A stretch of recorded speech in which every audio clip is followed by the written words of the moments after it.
दोस्तों 10 फरवरी को रात 8 बजे भारतीय समय के अनुसार अचानक ईरान की तरफ से एक बयान जारी किया गया, जिसमें कहा गया कि ईरान और सऊदी अरब के बीच चीन के बीजिंग में डिप्लोमेटिक एग्रीमेंट हुआ है। दोनों देश एक दूसरे के यहाँ डिप्लोमेटिक मिशन खोलेंगे। दुनिया के लिए यह चौंकाने वाली खबर थी। इसकी वजह यह थी कि दोनों देशों के बीच पिछले कई वर्षों से दुश्मनी रही है। वर्ल्ड मीडिया की नज़र में तो दोनों देशों ने पिछले 7 वर्षों से किसी भी तरह की बातचीत नहीं की थी। फिर अचानक ऐसा क्या हुआ कि दोनों के बीच समझौता हो गया, वह भी बीजिंग में? यही वह सवाल है जिसका जवाब पूरी दुनिया और खास तौर पर अमेरिका जानना चाहती है। सुपर पावर और इंटेलिजेंस एजेंसियों को भी इस बात की भनक आखिर क्यों नहीं लग सकी। चीन गल्फ रीजन में अमेरिकी रसूख को खत्म कर रहा है, तो चलिए जानते हैं क्या है पूरी बात। दरअसल दोस्तों 7 वर्ष पहले सऊदी अरब ने ईरान के लिए जासूसी के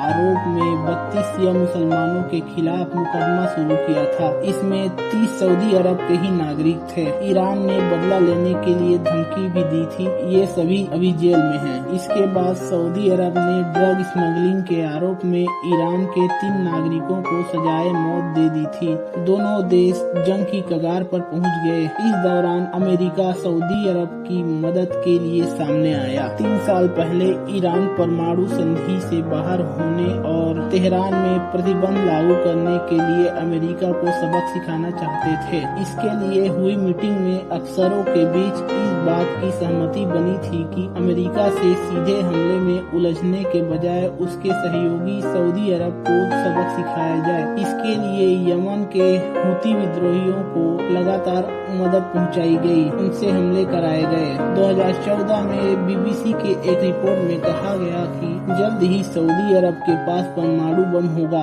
यह पाकिस्तान द्वारा बनाया जा रहा है। माना जा रहा है कि सऊदी अरब ने ईरान के परमाणु कार्यक्रम से निपटने के लिए पाकिस्तानी परमाणु हथियारों में पैसा लगाया है।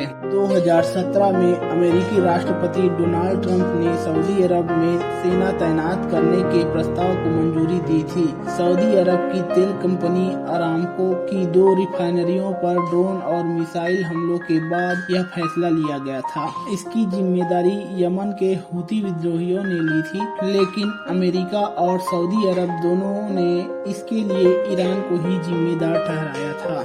सऊदी अरब के क्राउन प्रिंस मोहम्मद बिन सलमान ने एक इंटरव्यू में कहा था कि हमारे तेल संयंत्रों पर हमला ईरान की तरफ से जंग की शुरुआत होगी। इसके बावजूद हम ईरान के साथ विवाद का हल डिप्लोमेसी से करना चाहते हैं, और अगर जंग हुई तो इससे दुनिया की इकोनॉमी तबाह हो सकती है।